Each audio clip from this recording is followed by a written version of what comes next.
Hola, somos el grupo académico Los Restrepo y en este video tutorial hablaremos sobre los bienes públicos y los bienes privados.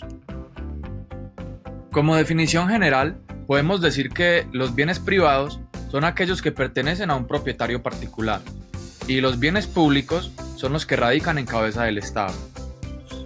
En este video hablaremos más que todo de los bienes de uso público, ya que su definición es más extensa que los bienes de uso privado. Los bienes de uso público tienen 5 características. La primera es que su uso corresponde a todos los habitantes, es decir, que todos los habitantes deben tener acceso libre y uso libre de estos bienes. La segunda es que son bienes que están en cabeza del Estado, es decir, que la nación, por medio de sus entes territoriales, posee estos bienes bajo su personería jurídica. La tercera es que son imprescriptibles, es decir, que sobre ellos no se admite la posesión, pues con ellos se paraliza o interfiere un servicio público. Por tal razón, no procede sobre ellos el juicio de declaración de pertenencia. La cuarta es que son inalienables, es decir que, por ejemplo, una calle, una carretera o una plaza no pueden venderse, permutarse, donarse, hipotecarse, ni darse en usufructo ni constituir servidumbres pasivas en favor de particulares. Y la quinta es que son inembargables. Según el Código General del Proceso, artículo 594, numeral 3, debido a la perturbación que puede ocasionar en un servicio público la no comercialización de estos bienes, se impide su embargo o secuestro. Ahora seguimos con la clasificación de los bienes públicos. Los bienes públicos se clasifican en, primero, bienes de uso público marítimo. Como su nombre lo indica, es todo aquello que sea parte del mar territorial, ya que todos los habitantes pueden navegar libremente por él. Podemos entender por mar territorial el espacio marino comprendido desde las aguas interiores, también conocidas como zonas costeras, hasta unas 12 millas náuticas mar adentro. Aunque hay algunos países que reclaman posesión de áreas más grandes de mar territorial, como es el caso de Estados Unidos, Perú, Benín, Somalia y El Salvador, que reclaman 200 millas, Togo, que reclama 30, y Filipinas, que reclama un rectángulo de 12 millas alrededor del archipiélago. Segundo, bienes de uso público terrestre. Estos pueden ser calles, plazas, puentes y caminos públicos, según el Código Civil, artículos 674 a 676. La administración, construcción y reparación de estos corresponde al ente territorial al que pertenezca. Tercero, bienes de uso público fluvial y lacustre. Por estos bienes podemos entender todo lo que son ríos, riachuelos, lagos y lagunas. Cuarto, los humedales. Los humedales son públicos siempre que no nazcan y mueran dentro de una misma heredad. Por heredad podemos entender una propiedad y por humedal todo volumen de agua significativo que no alcance a ser lago, laguna, río ni riachuelo. Quinto, bienes de uso público aéreo. Por eso podemos entender todo el espacio aéreo que está por encima del territorio nacional y su plataforma continental.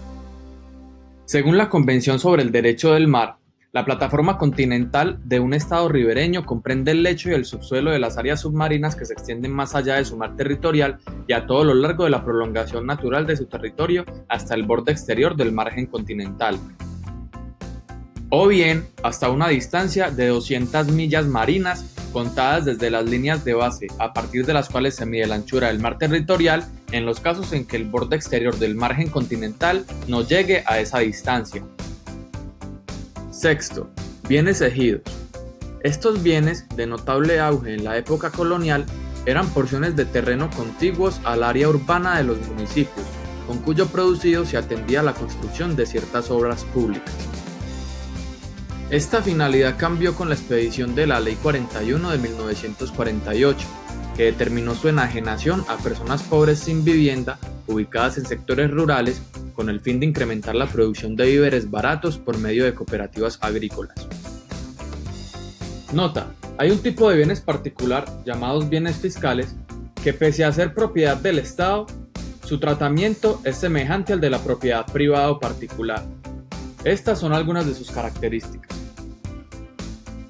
Primera, son enajenables. Quiere decir que pueden hipotecarse, venderse, donarse, permutarse, etc. Todo esto teniendo en cuenta los códigos y estatutos fiscales de los entes territoriales. Segundo, son imprescriptibles.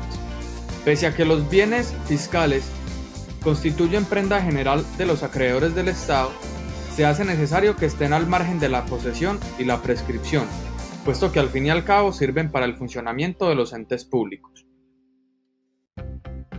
Tercero, son embargables.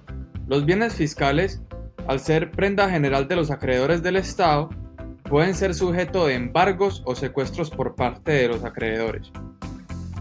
Cuarto, hay un plazo para pagar sentencias de condena en dinero por el Estado.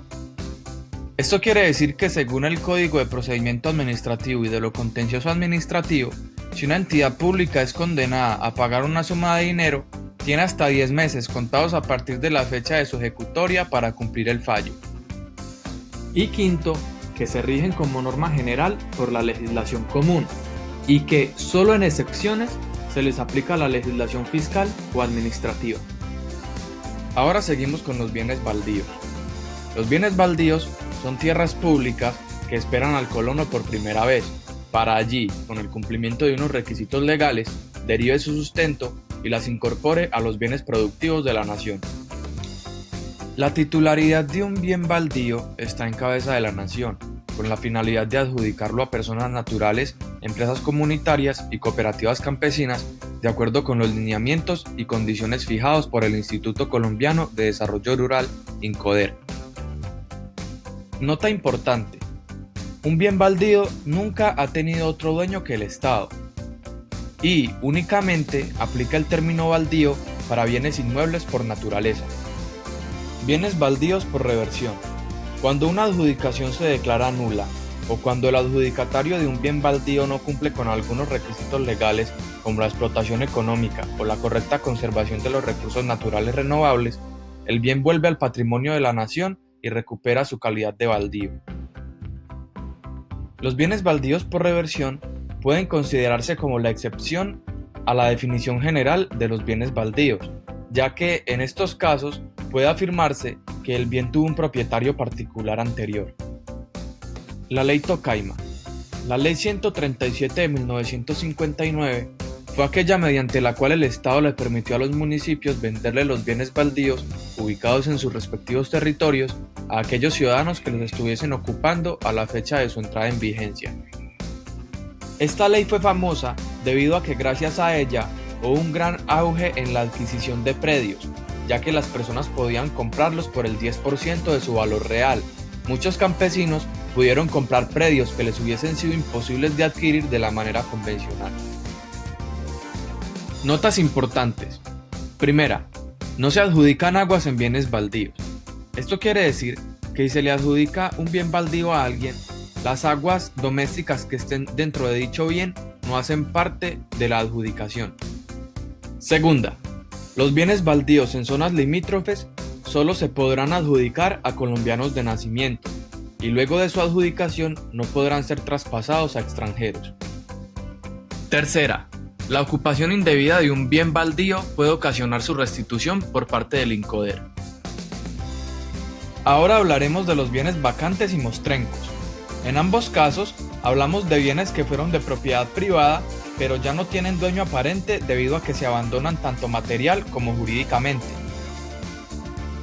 La diferencia entre estos bienes es que en el caso de los vacantes hablamos de bienes inmuebles, mientras que en el caso de los mostrencos hablamos de bienes muebles. El único que tiene potestad para poseer bienes vacantes o mostrencos, luego de ser declarados como tales, es el Estado, mediante el Instituto Colombiano de Bienestar Familiar. La persona que denuncia un bien aparentemente abandonado, con el fin de que se declare vacante o mostrenco, tiene derecho a una participación económica sobre el valor recibido por el ICBF.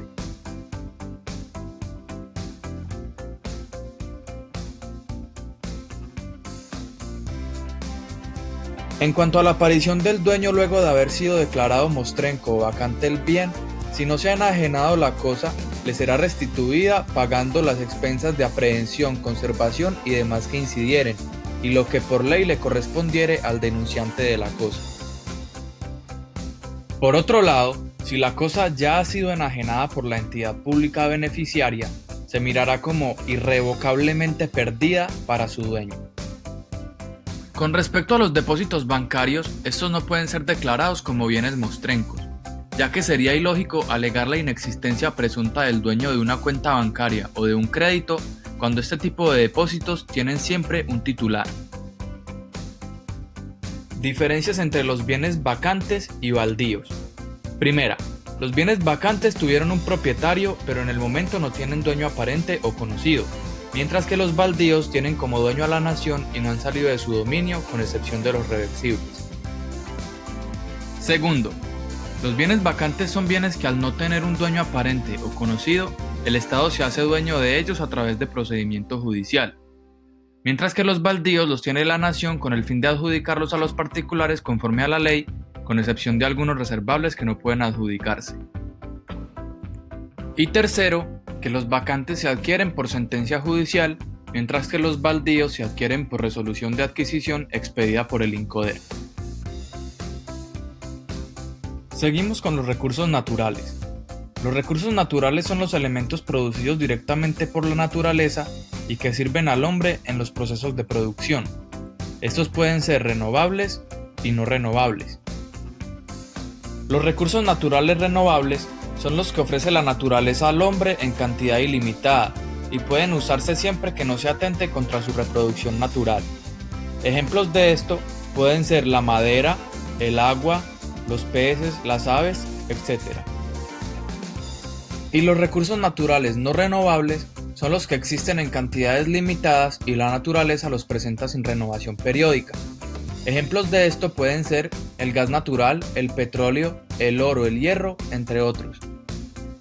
Hasta aquí nuestro video tutorial de hoy, esperamos que haya sido de utilidad y hasta la próxima.